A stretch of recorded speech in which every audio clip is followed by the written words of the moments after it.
Hello, it's Beata and Sarah from BA English Coaching, and welcome to our next lesson. Today we are going to talk about have to and must. But before we do, we've got a little and funny riddle for you. I'm not going to school today. The teachers don't like me, the children hate me, and the caretaker is just rude to me. Oh, but you have to go to school for two very good reasons. And what are they? You are 40 years old and you are, well, that's the question. Can you guess the answer? But before we tell you the answer, we would like you to tell you two things. This is an interactive lesson, so as always, get your drink and learn a diary, but you don't have to, you have a choice.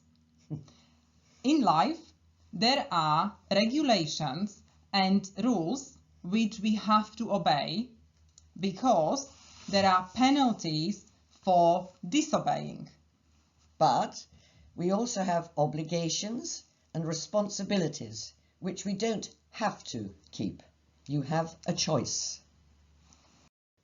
Did you notice our use of have to? We are now going to read an example of the use of have to and must. Have a think and see if you can make a note of their uses. And as always, you can repeat after Sarah to practice your pronunciation, intonation and expression.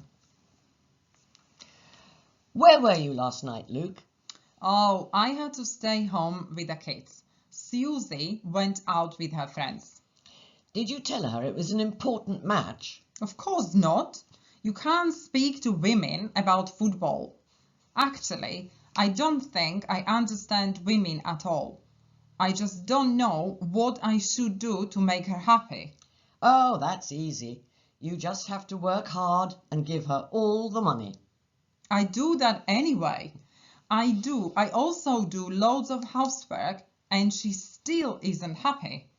Oh, no, you shouldn't do that. Women like complaining and you have to give her something to complain about. Right. Look, you don't have to do the housework to keep a woman happy. You just have to follow a few simple rules. And what are these simple rules? Well, you must remember her birthday or your wedding anniversary, buy flowers and take her out for a nice meal. Anything else? You must notice her hair and tell her it looks great. And it must be nice to her friends. And this is the big one. Don't complain about the phone bills. Haha, very good. I bet you have a perfect marriage. No, actually, Lucy left me last month. Woo! Have a think. When do we use have to and must? Do you feel you've understood the use of have to and must? Let's do it together. We use have to and must when we say that something is necessary or required. You must be careful. You must notice her hair. I must finish this today. You have to go to school. I have to work on Saturdays. I have to finish this today. As you can see, there are two asterisks, and we will now explain the difference to you. So we use must when the necessity is inside the speaker. So it is internal, either strong advice and orders to ourselves or to other people. So you must be careful. You can be talking to your children, your grandchildren. You must notice her hair. You're speaking to a husband of a friend. And you are giving strong advice. I must finish this today. You want to finish this. So the necessity is inside of you. You want to finish it. But if you say, I have to go to school, I have to work on Saturdays, I have to finish this today, the necessity comes from the outside. So it's kind of external necessity. either from regulation or from the rules or from somebody else. So I have to finish this today. It's the boss. Yes, and it usually has a penalty. Mm-hmm. If you don't go to school, you will be absent in the register, and then someone will... You'll have a punishment. Mm-hmm. So that's the difference between must and have to when we are talking about necessity. Now, there is something that you really need to understand. The negative is don't have to and doesn't have to. We will talk about it later. And that means that something is not necessary. So there is another possibility and you have a choice. So for example, I don't have to drive. We can take a taxi. You have a choice. But the opposite of must is mustn't, but there is a change of meaning. Mustn't expresses prohibition. It means that something is not allowed or is against the law. There is no choice. So if you want to say that something is unnecessary, you cannot use mustn't. You have to use don't have to. You may want to listen to this again. Sarah couldn't explain this because it's very difficult to see the difference, isn't it? As a native speaker of English, there's no way I can explain the difference. You just have to hear it. Sorry. Yeah, so just make sure that when you are talking about something that is not necessary, you use don't have to. If you are talking about prohibition, you don't have a choice. You are talking about mustn't. There will be a separate lesson about mustn't. And the next thing, must can express the deduction or conclusion that something is certain or logical. You must be Luke's wife. Why? Because I've heard him talk about you. Okay, or maybe you saw a picture. Yeah, I saw a photograph. It must be Ben. It's 6 o'clock. And the reason? Ben always comes home at 6 o'clock. Sue must have a problem. She keeps crying. So we kind of deduct that she must have a problem because we see her in tears. Okay, so have a look, make a note. You have to. You have to make a note. We will start with have to first. Have to in positive statements. You need to remember that it is not a modal verb.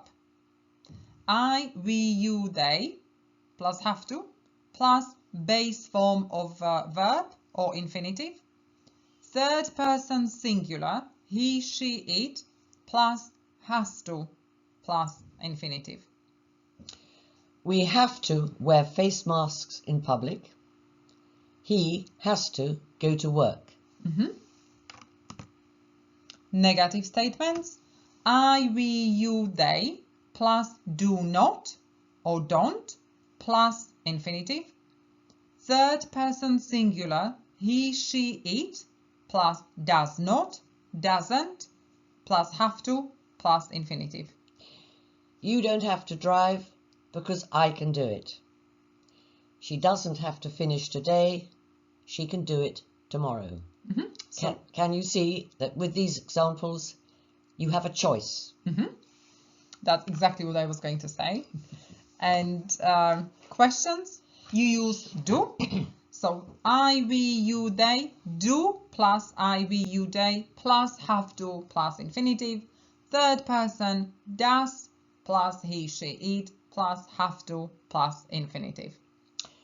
Do I have to go to work? Does she have to finish it today? So these forms are for present and they refer to present and future. But if you want to talk about the past, you need to put do into did. So did you have to work yesterday? I didn't have to. And then you apply the same rules for example, future. Will. I will have to work tomorrow. Will I have to work tomorrow? Okay? And now let's have a look at must. So must is a modal verb. So it means that all persons have got the same form. So subject plus must plus infinitive. There is no s in the third person singular. And questions and negatives are made without do. So questions, you change the order. Must I, must you, and then infinitive. And negative plus not, you mustn't study, you mustn't worry. Please remember there is this change of meaning.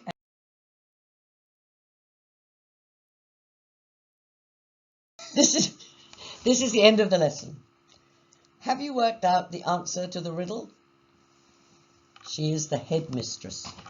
So, as you can see, sometimes we have to do things we don't want to, like going to school or doing your homework. Exactly. Or subscribing to our channel, joining our Facebook group, or liking this video and commenting.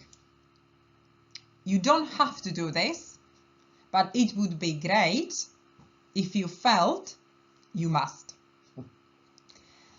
And here's our top 3 tips, our strong advice to you for learning and improving your English.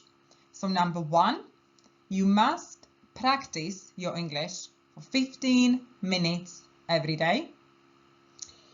You must practice your pronunciation.